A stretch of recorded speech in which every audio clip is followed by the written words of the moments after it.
معاكم في قناتي الفرنسي avec إسراء. النهاردة هناخد درس جديد جرامير. الدرس اسمه les articles définis et indéfinis. يعني ايه؟ يعني أداة المعرفة والنكرة. يلا بينا نبتدي الفيديو.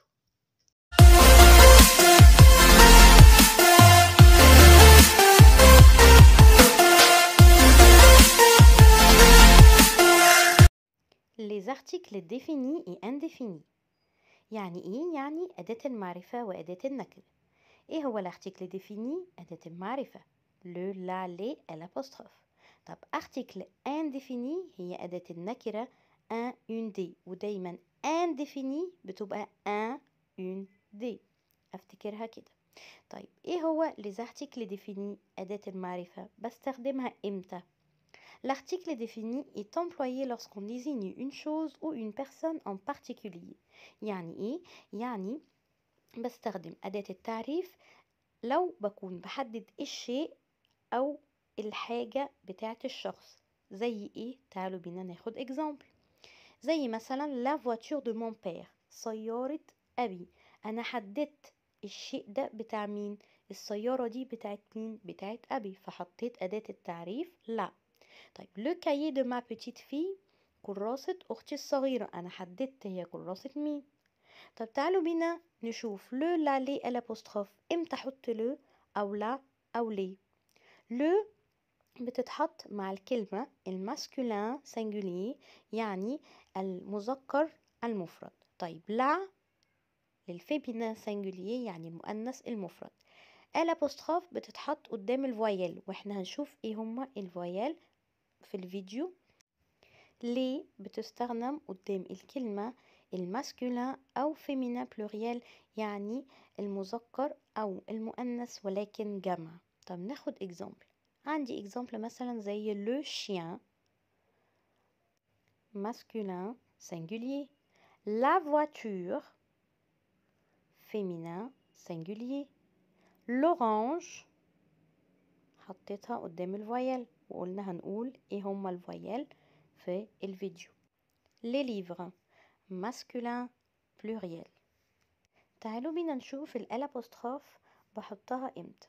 الالابوستروف قلنا ان احنا بنحطها قدام الفويل والاش موي. ايه هي الاش موي؟ هي الاش اللي مش بتتنطق.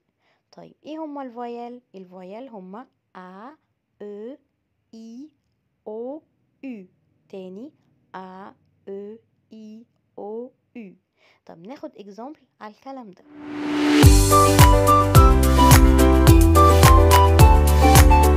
عندي هنا l'arbre، l'arbre في فويل A. l'armoire، l'armoire عندي فويل A برضو. آخر واحدة l'enfant فويل E.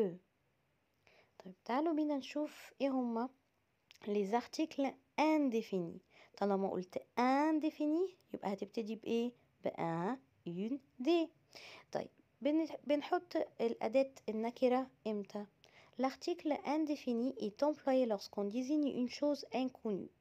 بحطها لو أنا مش بحدد الشيء أو مش بحدد الحاجة. يعني إيه الكلام ده؟ تعالوا بينا نشوف الإكزامبل. une voiture وسكت، بقول السيارة وسكت. أنا محددتش هي سيارة مين، فحطيت أداة النكرة une. un livre magnifique، كتاب شيق وسكت. أنا محددتش الكتاب الشيق ده بتاع مين. طيب تعالوا بينا نشوف les articles indéfinis. امتى احط un، une أو des. زي ما احنا شايفين هنا إنه un بستخدمها للكلمة الماسكولين singulier، يعني المذكر المفرد. une للفيمينين singulier، يعني المؤنث المفرد. des للماسكولين أو فيمينين بلوريال، مؤنث أو مذكر بس. خلينا نشوف الإكزامبل عشان نفهم أكتر. أول إكزامبل il y a un supermarché près d'ici. يوجد سوبر ماركت قريب من هنا. طيب سوبر مارشي ده ماسكولين، فعشان كده حطيت un. تاني exemple. Je veux acheter une pomme. أريد شراء تفاحة. تفاحة féminin singulier فحطيت une. طيب آخر exemple. Je peux aussi acheter des raisins. أقدر أيضا شراء عنب. raisin هنا pluriel عشان آخرها s فأنا حطيت d.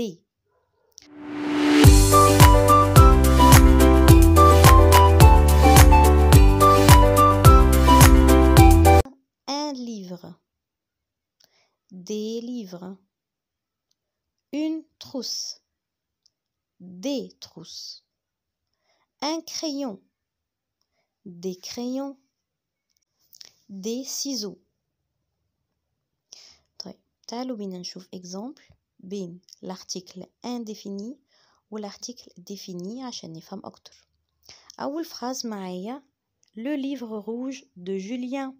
أنا حددت هو كتاب مين. طيب تاني exemple un livre rouge وسكت كتاب أحمر وسكت. أنا ما حددتش هو الكتاب الأحمر ده بتاع مين عشان كده حطيت أداة النكرة un وعشان كلمة livre masculin. طيب تعالوا exemple تاني عشان نفهم أكتر. La maison de Julien est grande. منزل جوليان كبير. أنا حددت المنزل ده بتاع مين؟ بتاع جوليان. طيب الجملة التانية une maison grande وسكت منزل كبير. ما حددتش المنزل الكبير ده بتاع مين فحطيت أداة النكرة une. هنا كلمة maison هي féminin singulier هي مؤنث مفرد فعشان كده حطيت لا كأداة معرفة وإن كأداة نكرة.